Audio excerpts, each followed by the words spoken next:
Недавно вышла ваша новая книга, и там вы описываете историю преступления маньяка, который убил жестоким образом 6 девушек. Прочитала ваше интервью, которое вы давали после выхода этой книги, где вы писали, что вам его было жалко. Этот человек, он не маньяк. Вот маньяки – это люди социофобы, эм, ну, скажем так, социопаты, то, что раньше называлось психопатами, сейчас называется социопатия. Это люди, которых крайне сложно пожалеть. И, как правило, они жалости-то не заслуживают. Они хитрые, расчетливые, они знают, что они хотят и так далее. Этот человек, он не является никаким маньяком.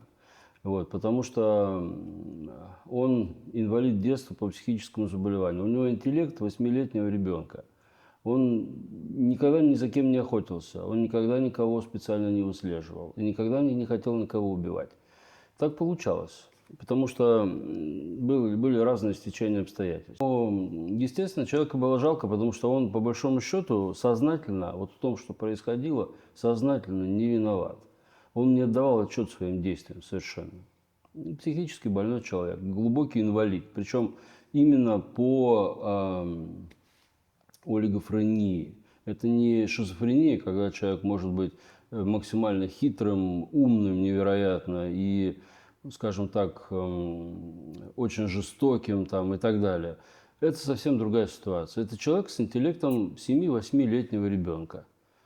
Вот и все. И, конечно, жалко человека, потому что была бы полноценная психиатрическая помощь у него, как раньше в Советском Союзе, никогда в жизни никого бы он пальцем не тронул.